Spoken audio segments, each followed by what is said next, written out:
Hey guys, what's up? It's me, Destiny, and I have a really quick video for you guys. Now this video is just going to be chocked full of really quick and interesting makeup tips, primarily aimed at eyeshadow. I've been doing a lot of bright eyeshadow looks and I've been getting a lot of questions like, oh my god, how do you get the eyeshadow so pigmented? How can you make eyeshadow pop on darker skin? And how can I get really good at applying my eyeshadow like you? So if you want to learn any of these type of tricks, then definitely stay tuned. First of all, a lot of these solutions aren't going to be just for any particular skin tone. If you have an eyeshadow problem, like making it stay, making it pop, or making it look pigmented, then a lot of these tips are going to be for everyone. So I want to start off with saying that you don't always need an eye base, and eye bases aren't the holy grail product that you should be worrying about getting in your kit, especially when they're all alternatives. But there are some really great primers, and a few of my favorites you can actually find in the drugstore. Two that you can find, well actually one you can find definitely in the drugstore, and then one you may have a little bit of a hard time finding. You can find it in Ulta and Duane Reade and a few other places.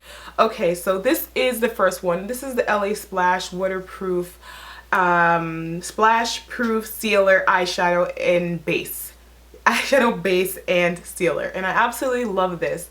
It's great for eyeshadow and it's really good for sparkles. As you can see, or I'm not sure if you can, but I have a lot of sparkles on my lids and I feel completely secure wearing sparkles when I'm using my LA Splash. Now basically a primer is something that you put on your skin to prime it for makeup. Face primers work the same way. Eye primers are usually best, in my opinion, when they're a little bit moist and then they get a little drier. This one starts out kind of sticky, almost like a facial moisturizer would. Then it gets a little bit more tacky as it dries, and it holds on to eyeshadow and sparkles like nobody's business. This one you guys been noticing a lot in my videos because this is simply some L'Oreal from any drugstore you can find and available all over the place online. This is L'Oreal Decrease. I like this one in particular because it has a light tone to it, but when you blend it out, it kind of goes away, but a little bit of that foggy color will stay. You don't have to worry about that because you're going to cover it with eyeshadow. And don't put it anywhere on your eye that you're not going to cover eyeshadow, and you'll be fine. I really like this. What I like to do is rub it all over my eyelid and then apply my transition color, which is usually a color very similar to your skin tone. In my case, I use MAC Brown Down. And as you can see, it fades from a purple to a blue to kind of a skin tone color to a highlight color. And I really love to use just this, a highlight color, and then just my transition color, and it looks absolutely beautiful. One person that I learned a lot about transition color from is Lipshock. If you guys are not familiar with her video, which I'm sure you are, she's like, love her videos, definitely gotta check her out. My final primer is probably the most popular primer on YouTube. Not the most popular because it's the best, just because this is UDPP. This is Urban Decay Primer Potion. This is everybody on YouTube. This is always on the tips of someone's tongue. When I first started YouTube, I was like, what is UDPP? What is UDPP? I need some, I gotta get some, I gotta run to Sephora and I gotta get some, and I did. And it actually works very similarly to L'Oreal Decrease. The texture is a little bit thicker, a little bit stickier, and it blends away very nicely, and it's also a great alternative. Of the three, I would say just start out with L'Oreal Decrease and see how it works. Another alternative you can use as a base is a concealer or a cream foundation. Now when using these, you're going to want to make sure to blend them out properly so your eyeshadow doesn't cake. Another alternative you have are cream color bases. Now I know what you're thinking, that you don't want to go out and spend a whole bunch of money on a whole bunch of new products.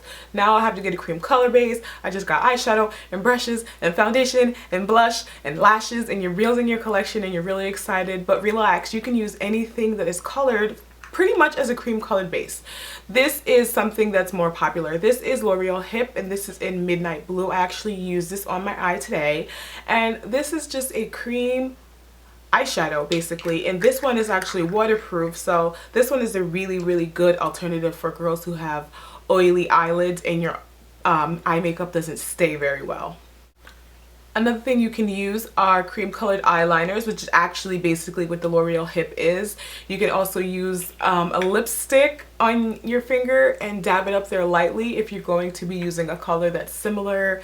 You can use facial moisturizer to experiment. There are definitely different things you can use, and different things are going to work for different people. Some people can get away with using something really creamy like maybe a NYX Jumbo Pencil, but you'll have to use a primer under it and experiment with how it works best for your skin type and what you do for a living. People who work in offices and sit at desks all day may be able to use something a little bit creamier, but people who are busy and hustling and bustling and moving a lot may not be able to because their face is getting exposed to different temperatures and different climates, and it's getting greasy and oily, and there's so many different factors when it comes to makeup. The best thing about makeup is having fun and experimenting with it and learning what works for you. That's how I got so good at makeup. Staring at your face in the mirror for hours and learning what you love about your face, what you don't love about your face, what you want to change, what you want to stand out more, what you kind of want to hide a little bit, what you really want to, you know, play up, and everything like this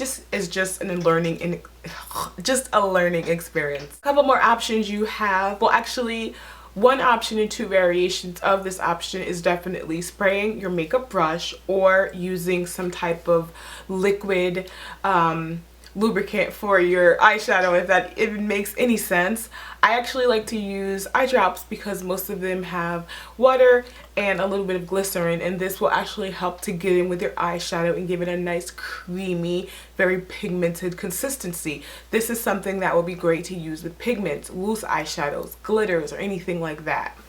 And then something that you could spray on your brush would be like a mist and fix, a setting spray, water, a lot of water with a little bit of glycerin, or if you have a hard time getting stuff to stick to your eyelids, a lot of water with a little tiny drop of something that gets a little tacky like a hairspray. You definitely want to be cautious when trying something like that. But this is the e.l.f. mist. A makeup mist and set spray. This is like $3, and it just has like some vitamin A, C, and E, cucumber green tea. Basically is water, probably with a little bit of glycerin and some other, you know, random things. But basically what you would do is get your brush, spray it a little bit, and then you dip this into your eyeshadow, and then you can kind of, you know, build it to a nice little consistency on the back of your hand, and then you can go to work. The thing about makeup, like I said a few minutes ago, is definitely experimenting and seeing what works for you. I hope any of these methods work for you. If they do, definitely let me know. If you have any other suggestions or any other recommendations, definitely leave them in the bottom bar. As always, guys, I want to thank you so much for commenting, rating, and subscribing. I urge you to share my videos. It helps other people, it helps my channel grow, and I really enjoy the feedback and letting you guys know, or you guys letting me know how much my videos are helping. It's really cool, and I'm happy to do so. As always, I want to thank you so much for commenting, rating, and subscribing. I'll be in touch, and hopefully you'll do the same. Bye.